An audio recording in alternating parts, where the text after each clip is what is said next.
호수공원 부동산 TV 시청자 여러분 안녕하십니까?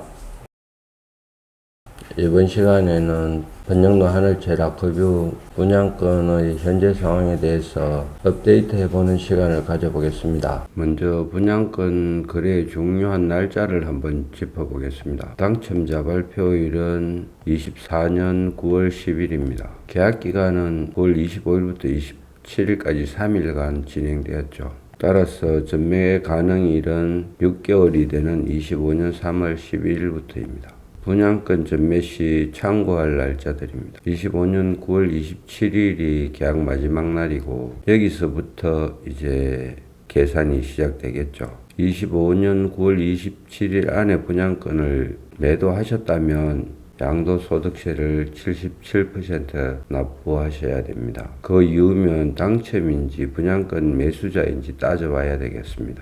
당첨자이면 1년이 되는 9월 27일 이후에 매도를 하시면 66%의 양도소득세가 적용될 것이고요. 분양권을 매수하셨다면 또 매수일자와 비교해 봐야겠죠. 분양권 양도세는 1년 미만이 77%, 여기는 지방세 7%가 포함되어 있습니다. 그러니까 지방세가 국세의 10%니까 양도소득세가 70%니까 그 10%인 7%죠. 2년 미만은 66%고요. 2년 이상이면은 일반 가세가 되므로 양도소득세 부담이 크게 없습니다. 양도소득세를 피해가기 위해서 손피라고 하죠. 일부 현금을 건네는 경우가 있는데 상당히 좀 위험한 내용입니다. 나중에 거래는 이미 다 끝났는데 세무서로부터 추징을 당하게 되면 서로 분쟁의 소지가 생기고 해결하기도 힘들어지겠죠. 분양권 거래 대금이 어떻게 구성되는지에 대하여 한번 살펴보겠습니다.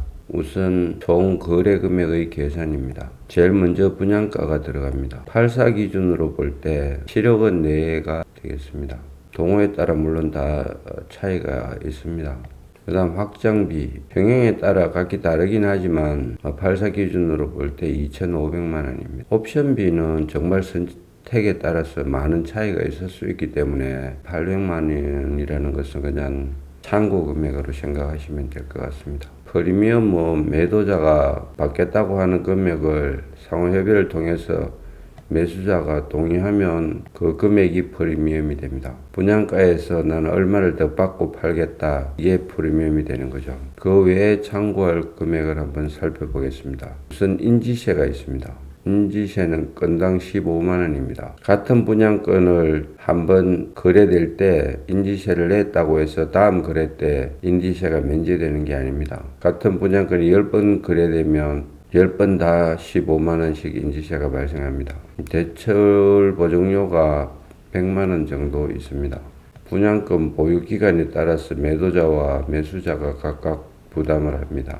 예를 들어서 분양을 받았다면 중도금 대출 시 대출 보증료 100만 원을 납부했겠죠. 그런데 한 6개월 정도 있다가 이 분양권을 매각하셨으면 그 보유하고 있었던 기간만큼만 대출 보증료를 부담하니까 나머지 금액은 돌려받게 되겠습니다. 캐시백 800만 원은 분양사무실에서 분양을 촉진하기 위해서 일시적으로 운영하고 있는데요. 이거는 엄격히 말하면 거래에 들어갈 금액은 아닙니다. 그 다음 MGM과 중개보수가 있습니다. 중개보수는 보통 0.5% 내외 금액에 따라서 조금씩 다르죠.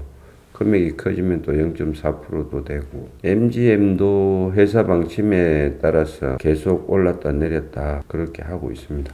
그러면 실투자금을 한번 계산해 보겠습니다. 우선 분양가 7억 원의 5%가 계약금이죠. 그러면 3,500만 원. 확장비 2,500만 원의 20% 정도가 납부가 되었거든요. 그러면 500만 원. 그 다음 옵션비 800만 원도 20% 정도가 납부가 되었습니다. 이빨이 16이면 160만 원 정도인데 계산 편의상 200만 원 정도로 잡겠습니다. 그 다음 매도자분이 프리미엄을 500을 불렀는데 매수자가 여기에 합의했다. 그러면 프리미엄이 500만 원이 되겠죠. 캐시백 이거는 꼭 계산에 들어가라는 법은 없지만 일단 받은 돈이니까 빼고 MGM도 150을 받았다 치면 이 돈도 빼고 그다음 인지세는 납부를 해야 되겠죠. 보통 인터넷이나 찾아보면 그렇게 나오지만 실무에서는 매수자가 부담하는 경우가 많습니다. 그 다음 보증료 100만원 정도 이렇게 계산하면 3,865만원 정도가 있으면 지금 다급유 분양권을 매수하실 수가 있습니다. 여기서 중개보수는 제외되었습니다. 분양권 시세를 한번 훑어보겠습니다. 25년 8월 국토교통부 기준으로 실거래가는 아마 7억 4천 언저리에서 계속 형성되고 있고요. 특별히 조금 낮게 거래가 된 경우도 있는데 이거는 특별한 사유가 있었겠죠. 그래프 보시면 특별히 높은 것도 없고 특별히 낮은 것도 없습니다. 매물대는 8억 1천만 원까지 내놓은 사람도 있지만 또 그 이하로 6억 7천에도 내놓은 사람이 있기 때문에 매물대는 크게 참고할 내용은 못 되는 것 같습니다. 텍스트 자료도 보시면 5월달이나 8월달이나 크게 변동사항이 없습니다. 지금 그렇게 커뷰 분양권이 심하게 상승을 하든지 심하게 하락을 하든지 이런 시점이 아니고 거의 평행선을 달리고 있는 그런 모습입니다. 코로나 이후에 부동산이 엄청 상승을 했다가 또 그 이후에 많이 떨어졌었죠. 많이 떨어진 금액을 지금 어느 정도 회복을 하고 있는 시점인데요. 그렇다고 해서 급격하게 우상향 그래프를 그린다든지 그런 실정은 아닌 걸 실거래가 자료에서 확인하실 수가 있는 것 같습니다. 프리미엄을 한번 분석해 보겠습니다. 제가 분석한 내용은 분양사무실 설명과 인터넷 시뮬레이션 및 제 판단 등이 가미된 것으로 아파트가 완공되어 눈으로 확인된 것은 아니므로 아파트 완공 시 실제와 상이할 수 있습니다. 이 점 반드시 유의해 주시기 바랍니다. 104동입니다. 사람들이 가장 선호하는 동이죠. 이 3호 라인은 호수뷰도 가능합니다. 5층은 약간 애매하고 6층 이상은 호수뷰가 확실히 가능할 것으로 판단됩니다. 다만 1호 라인은 호수뷰가 불가능합니다. 2호 라인은 호수뷰는 가능하지만 순환식은 아닙니다. 이렇게 놓고 볼 때 호수뷰가 가능하고 순환식 판상형의 경우에는 5천만원 정도까지 지금 프리미엄이 효과되고 있는 실정이고요. 호수뷰는 가능하지만 순환식이 아닌 경우 3천만원 정도, 나머지 호수뷰도 불가능하고 청수도 낮거나 이런 경우에는 무피도 발생하고 있는 실정입니다. 123동을 한번 살펴보겠습니다. 동호 특징은 123동 1호 라인은 호수뷰가 불가능합니다. 특히 102동 1호 라인은 판상형이 아닙니다. 103동 1, 2호 라인 모두 호수뷰가 불가능하고요. 3호 라인은 5층은 애매하고 6층 이상은 가능합니다. 102동 2, 3호 라인은 5층은 조금 애매하고 6층 이상은 호수뷰가 가능합니다. 123동은 지도에서 보시면 앞에 개발되지 않은 주택가가 있습니다. 이 주택가가 개발될 경우 호수뷰 시야를 가릴 수가 있습니다. 특히 102동은 더 뒤쪽에 위치하고 있어서 이 주택가가 개발될 경우에 시야에 문제가 생길 가능성이 많습니다. 프리미엄을 살펴보겠습니다.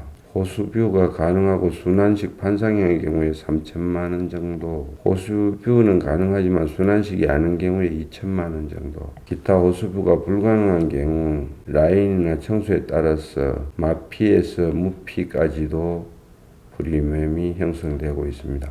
105동과 6동을 살펴보겠습니다. 105동, 6동은 입지적으로 볼 때는 크게 구별할 실익이 없습니다.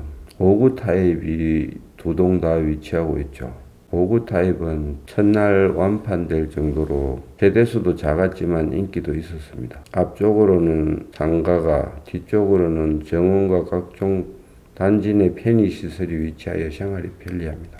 4, 5 라인은 6층 이상이면 호수뷰가 가능할 것으로 판단이 됩니다. 2호 라인은 호수뷰가 가능할 것으로 판단은 되지만 타워형이라는 한계가 좀 있습니다. 제 개인적으로는 타워형이 나빠 보이지 않는데요. 사람들은 어쨌든 판상형을 좋아하십니다. 그때는 또 그만한 이유가 있겠죠. 프리미엄을 살펴보겠습니다.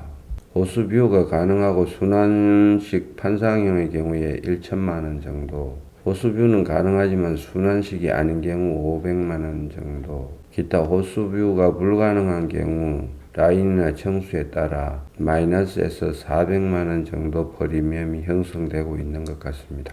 101동과 107동, 108동도 사실 뒤쪽 한 라인으로 일렬로 형성되어 있어서 입지적으로 크게 차이가 없습니다. 제일 큰 평형인 127 타입이 이 동에 위치하고 있죠. 1층에 도서관, 각종 커뮤니티 시설 등이 위치하여 이용이 편리합니다. 대부분 확실한 정원뷰가 가능하고 어린이집 등 이용이 편리합니다. 1호 라인은 판상형 순환식이라는 장점과 동량이라는 한계가 있습니다.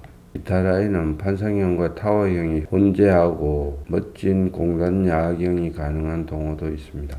1호 라인은 마피가 형성되고 있는 것으로 판단됩니다. 2호 라인은 마피에서 200만원 내외, 여기서 대형 평수는 제외하겠습니다. 대형 평수는 세대수가 너무 적죠. 그러니까 판단하는 것이 별 의미가 없습니다. 기타 저층이면서 타워형일 경우 1천만원 내외의 마피가 형성될 것으로 판단이 됩니다.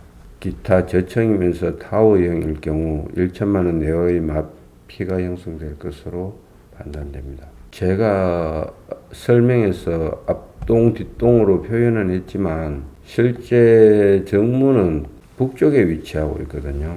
그래서 보통 통상적으로 말하는 앞뒤와 정문 개념이 조금 다릅니다.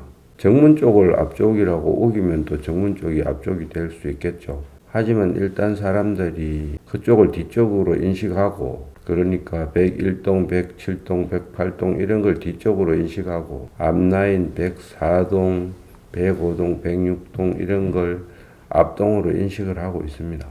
상가도 104동, 105동, 106동 이쪽으로 형성되게 되죠. B14 에리넷을 입주권과 비교를 한번 해보겠습니다. 길 하나 사이로 바로 연접해 있는데요. 라크뷰의 경우 5구 타입이 첫날 완판되었지만 에떨의 경우 5구 타입이 339세대나 되거든요. 그래서 매수가 훨씬 수월할 것으로 생각이 됩니다. 라크뷰의 경우 3.3제곱미터당 2,100만원 정도 분양가가 나오는데요. 에떨 입주권의 경우에는 지금 조합원들에게 1,030만원에 분양을 하겠다고 예정이 되어 있거든요.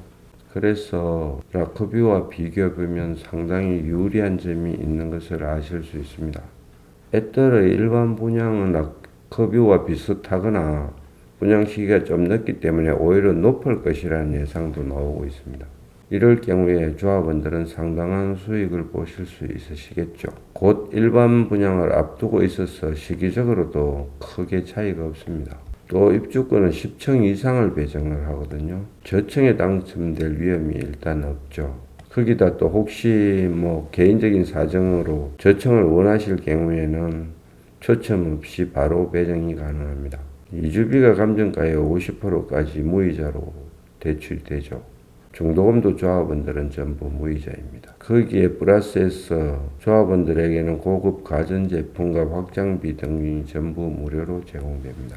라크뷰는 803세대이지만 에떨은 1529세대대로 단지 규모가 거의 배 정도 차이가 나거든요.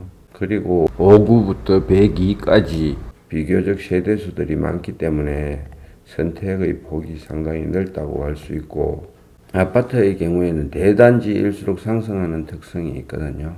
그래서 앞으로 수익률에서도 상당히 괜찮은 선택이 될 수도 있지 않나, 이렇게 생각이 됩니다. 번영로 하늘채 라크뷰는 제 사무실 바로 앞에 위치하여 토지 매입 작업부터 지대한 관심을 갖고 지켜봐온 아파트입니다. 따라서 그 누구보다 정확한 자료를 제공해 드릴 수 있습니다. 주변 상황부터 분양권에 이르기까지 다양한 동영상을 제작하여 왔으며, 이런 동영상을 제작하기 위해서 공부도 많이 했습니다. 유튜브 채널 호수공원 부동산 TV를 통해서 모든 자료는 공개되고 있습니다. 더 자세한 자료가 필요하신 분은 네이버에서 호수공원 부동산 TV나 호수공원 공인중개사 사무소를 검색하여 들어가시면 언제든지 이용하실 수 있습니다. 교차로에서 다크뷰를 검색하여 들어가시면 스폰서 중개업소로 등록되어 있고 스폰서 중개업소 현황에서 제 홈페이지와 바로 연결될 수 있는 링크도 올려져 있습니다. 이 영상을 보시는 모든 분들의 건승을 기원합니다. 다음 시간에는 좀 더 나은 영상으로 찾아뵙도록 하겠습니다. 감사합니다.